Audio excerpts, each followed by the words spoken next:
Bismillahirrahmanirrahim. Assalamualaikum warahmatullahi wabarakatuh. Selamat pagi dan salam sejahtera untuk kita semua. Perkenalkan, saya Guntur Subagio, salah satu dosen di STIMIK Rahma Yogyakarta dari program studi S1 Sistem Informasi. Perkenalkan saya kali ini untuk menjelaskan mata kuliah yang saya ampu, yaitu mata kuliah Mobile Programming 1 dengan metode DIA, yaitu Delivery, Interaction, and Assessment. Video ini dibuat dengan tujuan untuk memenuhi salah satu persyaratan sertifikasi dosen tahun 2024, yaitu pernyataan diri dosen dalam unjuk kerja Tridharma Perguruan Tinggi atau PDD UKTPT, khususnya di aspek pengajaran. Saya akan memulai untuk menjelaskan deskripsi dan informasi umum dari mata kuliah Mobile Programming 1. Mata kuliah Mobile Programming 1 ini merupakan mata kuliah wajib bagi mahasiswa semester 6 pada program studi Sistem Informasi STIMIK Rahma Yogyakarta.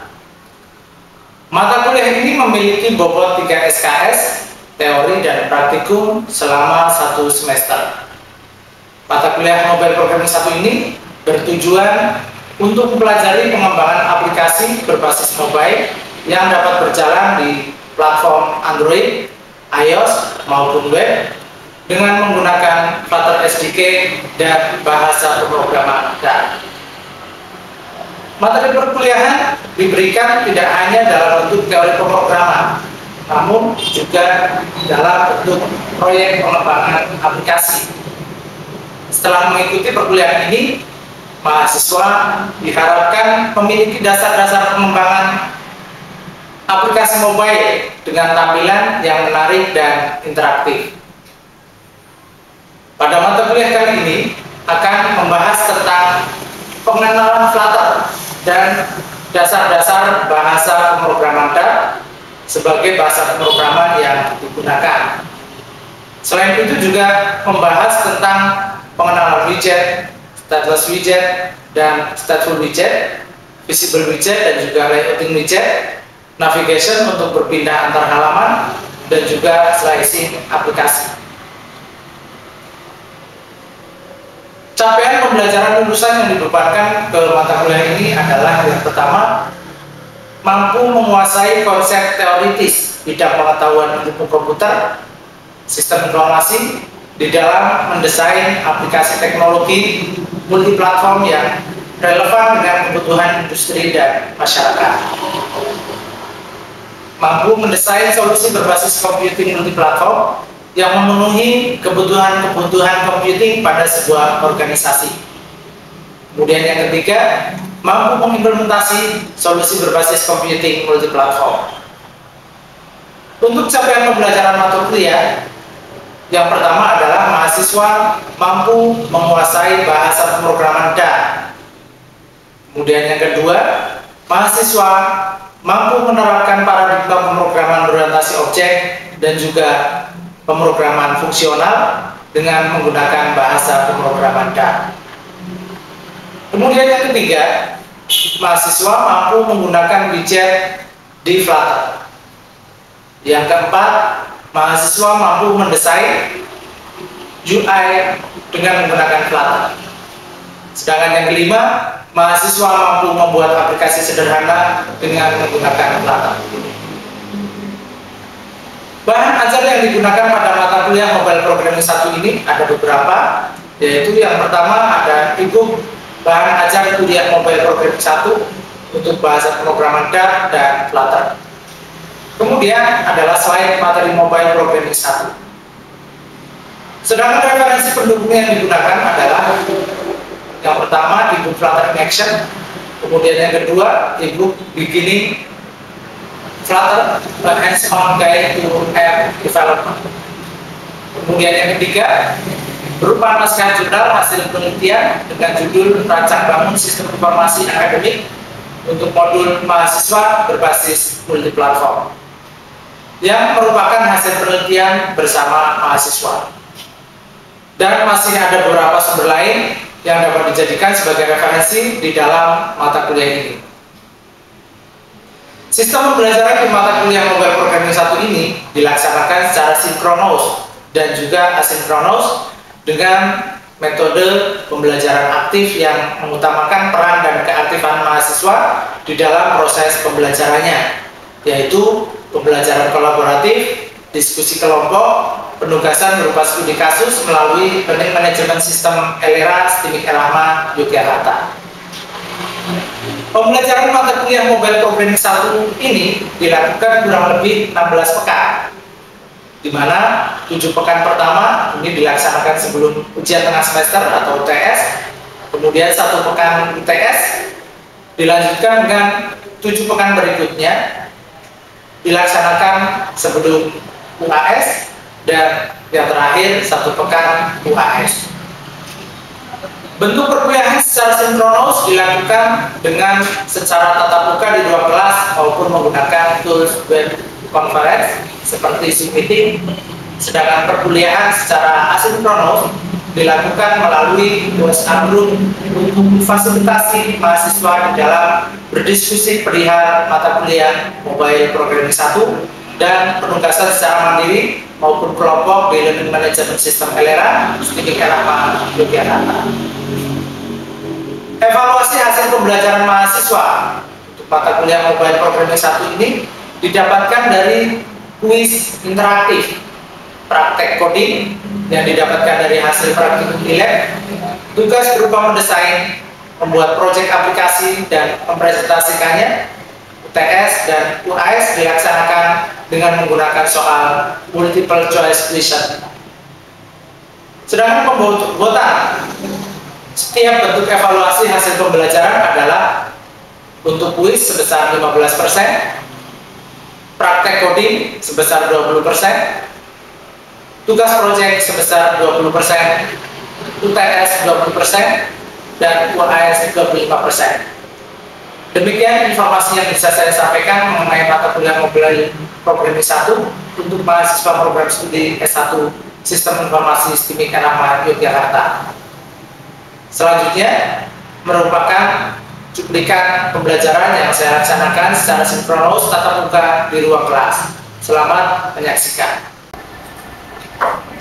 Bismillahirrahmanirrahim. Assalamualaikum warahmatullahi wabarakatuh. Waalaikumsalam warahmatullahi wabarakatuh. Alhamdulillah, wassalatu wassalamu ala Rasulillah sallallahu alaihi wasallam wa ala alihi wa sahbihi wa man tabi'ahum bi ihsan ila yaumil qiyamah.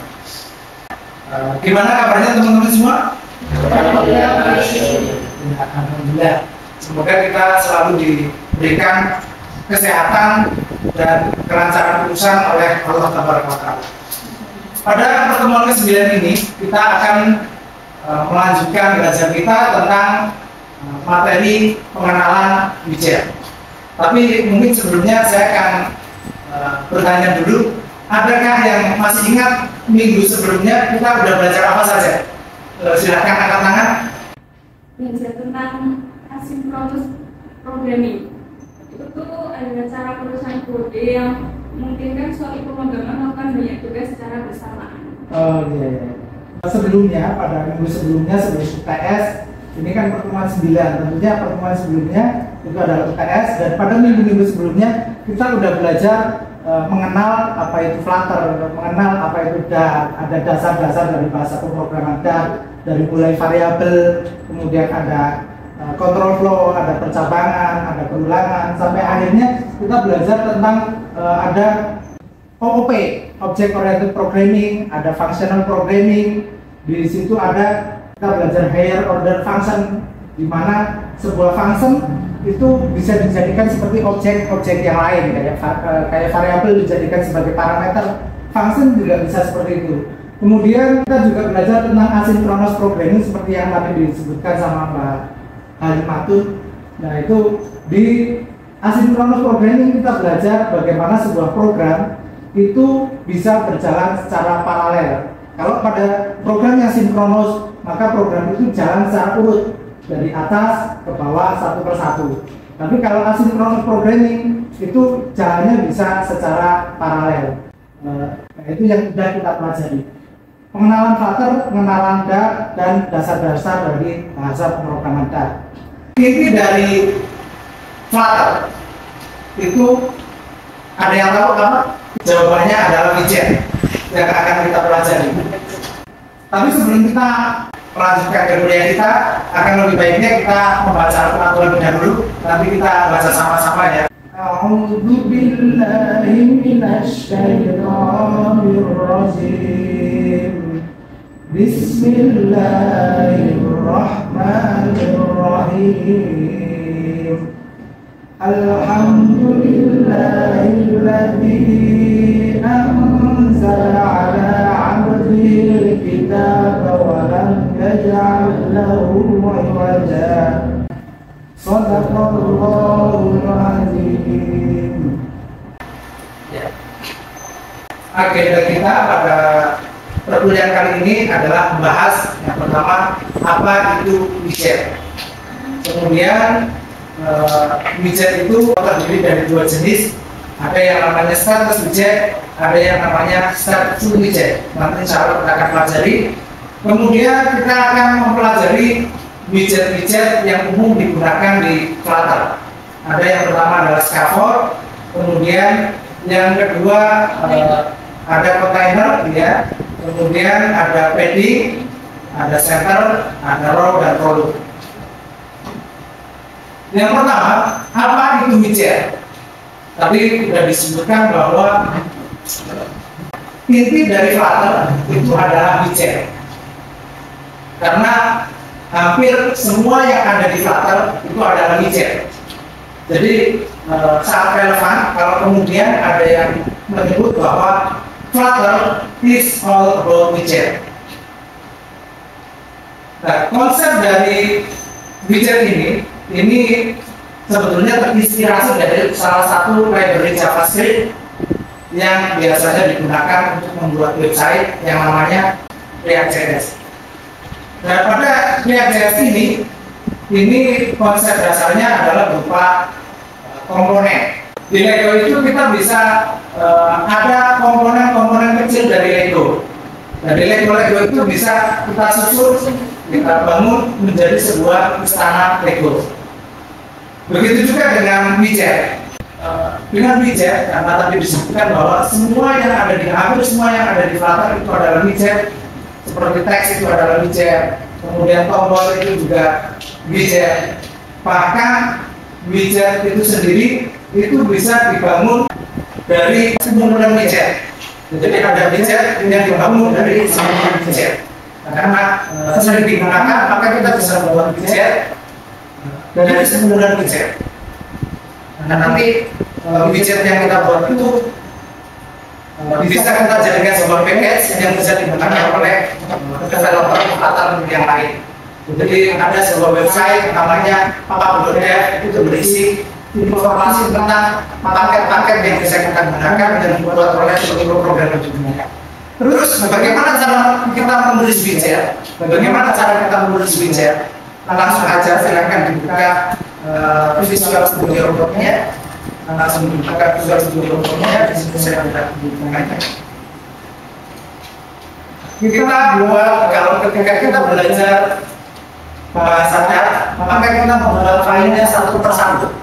Kita buat file, kemudian ada kita buat file apa, nanti kita jalankan file Dart-nya. Tapi ketika kita belajar Flutter, maka kita harus membuat sebuah project. Caranya kita pilih menu view, kemudian kita pilih komponen palet. Ini di atas saya matikan dulu. View, komponen palet, kemudian kita pilih Flutter new project. Kemudian kita pilih application. Selanjutnya kita pilih foldernya, di mana kita mau menyimpan project yang kita buat. Kita simpan di, misalkan saya simpan di folder ini. Yang perlu diperhatikan bahwa nama folder di sini ini jangan pakai spasi, jangan pakai karakter khusus, dan nama projectnya itu harus kecil semua. kita pilih foldernya. Selanjutnya kita kasih nama, misalkan my first app. Kita kasih nama my first app. Sudah berhasil membuat project semua ya? Sudah ya. Selanjutnya project ini kita jalankan. Projectnya kita jalankan nanti di sebelah kanan atas ini ada tombol untuk start berbagi, untuk memulai proses berbagi. Atau sebelumnya kita boleh menjalankan karena Flutter ini multi-platform, jadi targetnya mau dijalankan kemana, boleh dijalankan di Android, boleh dijalankan di desktop, boleh dijalankan sebagai aplikasi web. Pertama kita menentukan dulu targetnya mau dijalankan di mana. Di sebelah kanan bawah ini harusnya ada, kalau belum dipilih ini ada notified. Kalau sudah dipilih di sini ada pilihannya, ada namanya, apakah nama emulatornya, apakah Chrome, apakah Edge, apakah Windows Desktop. Dan kita bisa menentukannya di sini. Kalau misalnya notified itu artinya belum dipilih, kita bisa klik pada notified-nya, kemudian kita pilih notified yang diinginkan. Mau dijalankan di platform Android, mau dijalankan di web, mau dijalankan sebagai aplikasi desktop. Saya di sini pilihnya emulator. Kalau sudah dipilih, selanjutnya kita baru mulai menjalankan. Nah, ketika kita sudah berhasil menjalankan project starternya, maka akan ditampilkan tampilan semacam ini di emulator.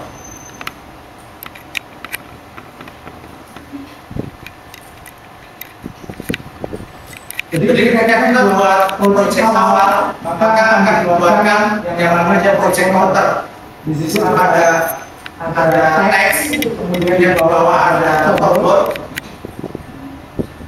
Di sini kita bisa mengetahui bahwa di dalam project Flutter itu terdiri dari ada beberapa bagian.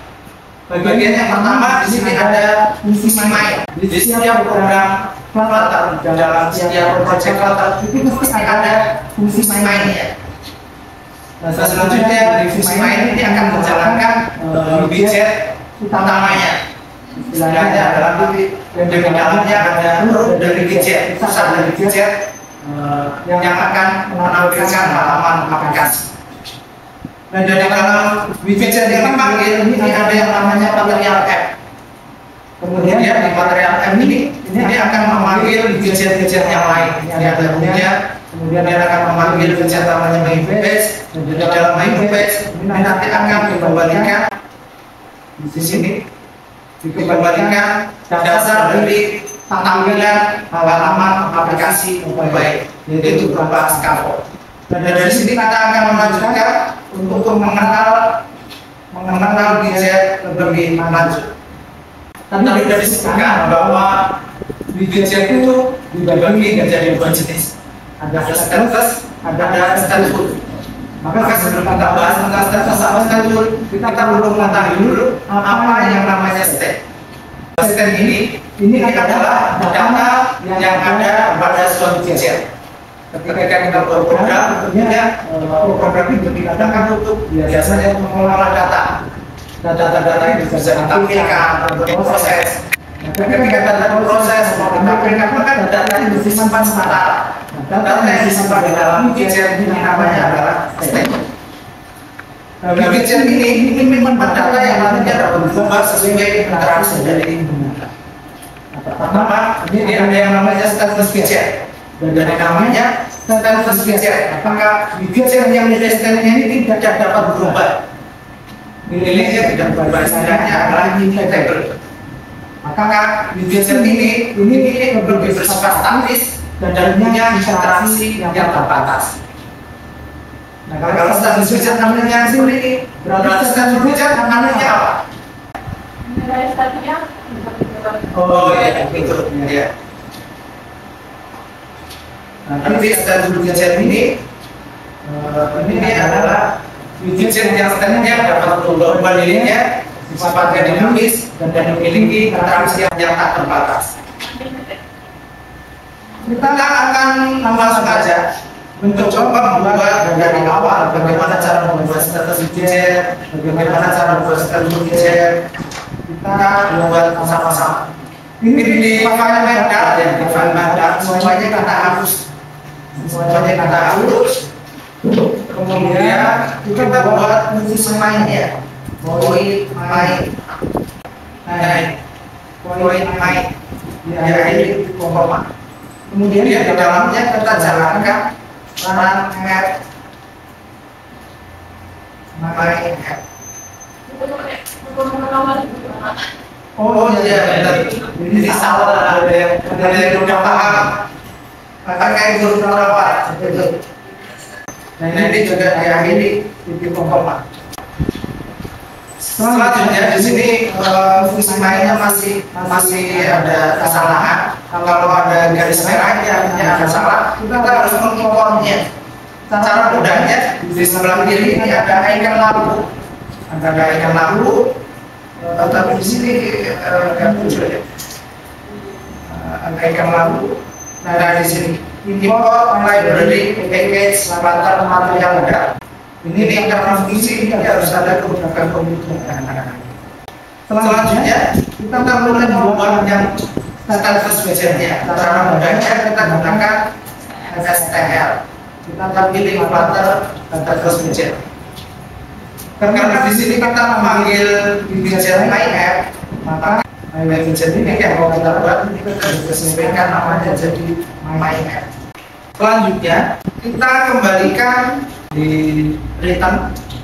Kita ketahui bahwa di sini kelas my app ini punya metode namanya metode build.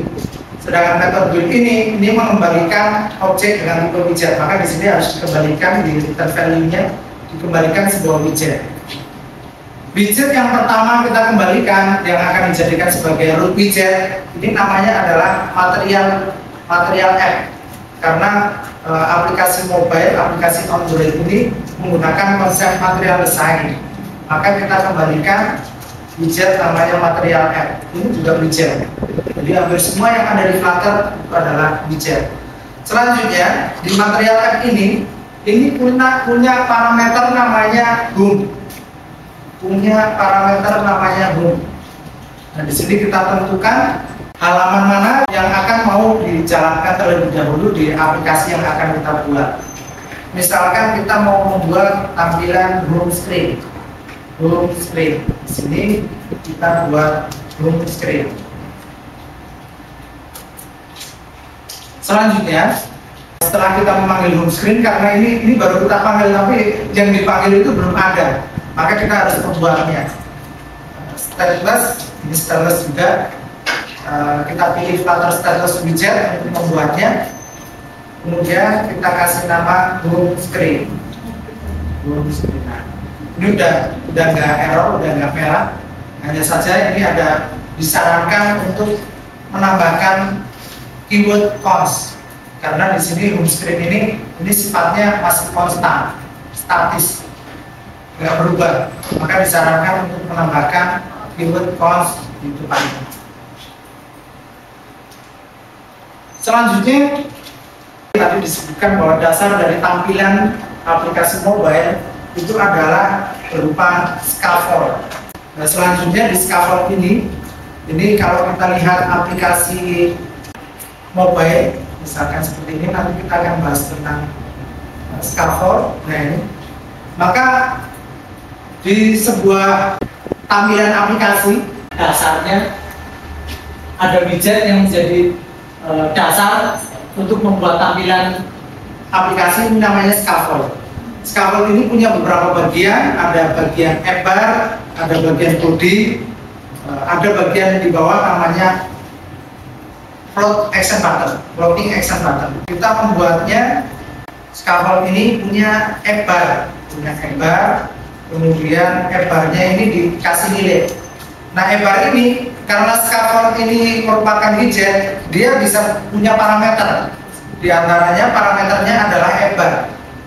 Nah, nilai dari parameter ini dikasih sebuah widget juga. Widgetnya misalkan namanya app bar. App bar ini bisa punya judul, ada parameter title untuk ngasih judul. Nah, titlenya ini berupa teks, bisa berupa teks, bisa berupa icon. Nah, untuk mudahnya kita buat yang teks dulu. Teks. Selanjutnya, judul apa yang mau ditampilkan di e-bar ini? Misalkan kita kasih aplikasi pertama.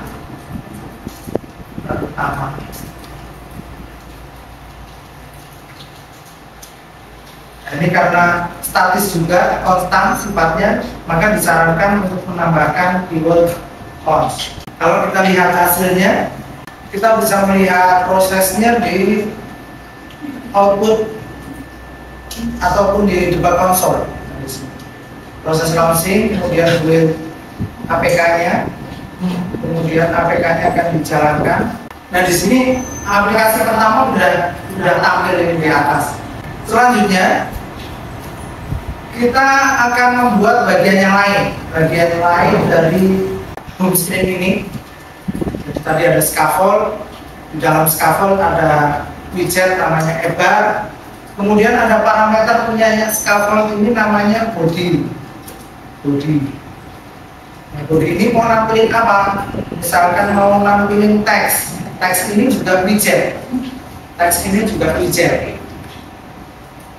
kemudian ini misalkan mau ditampilkan tulisan ini adalah aplikasi pertama. Ini akan tampil tulisan ini adalah aplikasi pertama. Nah, kita bisa memposisikan supaya teksnya ini di tengah. Nah, ini kan posisinya di atas. Biar posisinya di tengah bagaimana? Biar posisinya di tengah, maka kita bungkus teks ini dengan menggunakan widget namanya center. Untuk mengatur posisi di tengah itu kita gunakan widget. Letakkan di tengah teksnya itu juga widget. Jadi hampir semua yang ada di Flutter itu merupakan widget. Tapi ketika kita membuat tampilan seperti ini selamanya tampilannya ya kayak gini ketika dijalankan, nggak pernah berubah. Nah, ini yang namanya stateless widget. Maka di sini kita buat home screen-nya sifatnya adalah stateless widget.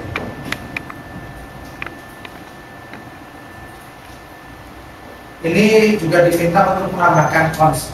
Sampai di sini ada yang mau ditanyakan tentang stateless widget? Udah paham semua ya? Kalau nggak ada yang ditanyakan, silakan. Nanti ada kuis di LMS yang kita punya, Elera. Silakan nanti dibuka Eleranya pada pertemuan ke-9. Nanti sudah saya buat kuis. Saya buat waktunya cuma 5 menit karena di situ cuma ada 2 soal seperti biasa. Untuk pertemuan kali ini kita cukupkan sampai di sini. Kita tutup terlebih dahulu dengan doa kafaratul majlis. Subhanakallahumma wa bihamdika asyhadu an la ilaha illa anta astaghfiruka wa atubu ilaik. Assalamualaikum warahmatullahi wabarakatuh. Waalaikumsalam warahmatullahi wabarakatuh.